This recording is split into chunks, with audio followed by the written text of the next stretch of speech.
Ricky, I know you'd be hugely disappointed. Was that a bit of a reality check for the team? No, it's not a reality check. I mean, I thought we were very, very dominant in the first half, but not getting any possession after that first bit of footy we got in the second half.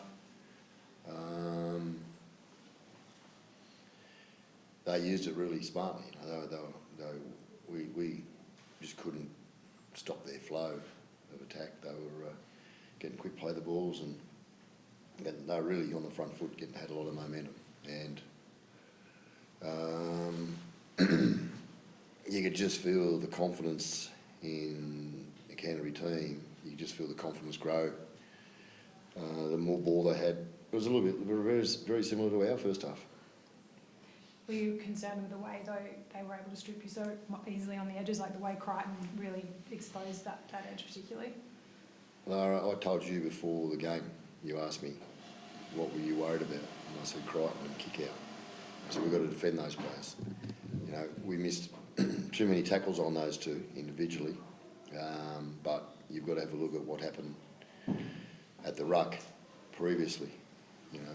A lot of some of those boys should have made one-on-one tackles, absolutely.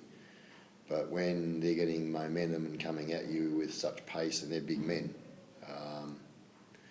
you've got to go back and you've got to have a look at who wasn't doing their job at the ruck for the previous 2 or 3 tackles. Why were they getting momentum? And I don't want to go into it and get technical, but there was other blokes not doing their jobs, not just outside the guys that were missing tackles.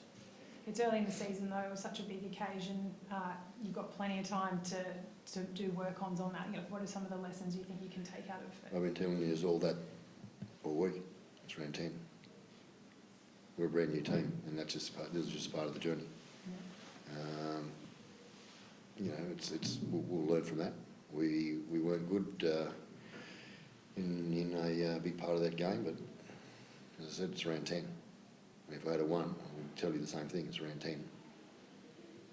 Because how much of a lesson can you take for them to, I guess, try to stop that momentum next time?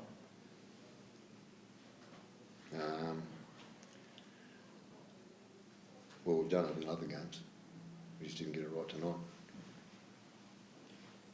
Did you see the try celebration from Salmon in the second half? He made reference to the feud that you've had with him and the comment that you've made about him in the past. What's your reaction to it? What was it? What did you say? The comment that was made about him in the past. Weak gutted dog has been made about him in the past, and he used that in his try celebration. Honestly, how much do you really think I care about that? How's Benny Nielsen? No, he's not. His weight bearing's poor. Poor bugger. It happened right. I think it was second or third last tackle of the game. I mean, he's limping around pretty badly. So I'd say it's going to be. I just hope it's not a bad syndesmosis. But just got our fingers crossed that it might be short time. And just another try for him today. Like, he's been on fire with his try scoring form. Do you reckon he's ready for another Origin call-up? Yeah, he is. I think he'll play Origin. I've got more to worry about than that. And again, as I say, it's just part of we're a brand new footy team. And again, we were probably replicating other teams that we've had over the last month, where we come out in the second half, we get a lot of momentum, we get a lot of football, we get a lot of possession into field position, and we come back and score tries. We cop the reverse tonight. What we've been delivering to other teams. Is that been a bit of a struggle for you this year to string 2 halves together? It's reverse this time, having it on fire for the first half. But is that been a bit of an issue, trying to get that consistency over a full 80 minutes? Probably ask the other teams that we just played over the last month too. Joe, how disappointing was that second half? I mean, you guys, forward pack in particular, had all the dominance in that first half. Yeah, that's what I said.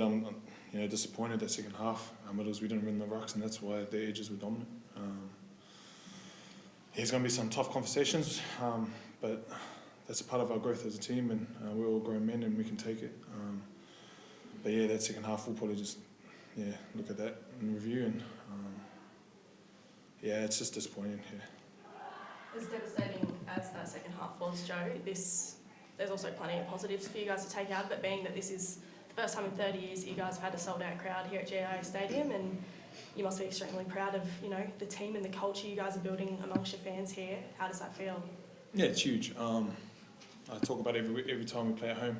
That's our goal, to bring the fans out and make this our fortress. Obviously, we didn't get the result today, but we play for our fans, and we'll keep doing the same thing next week and the week on.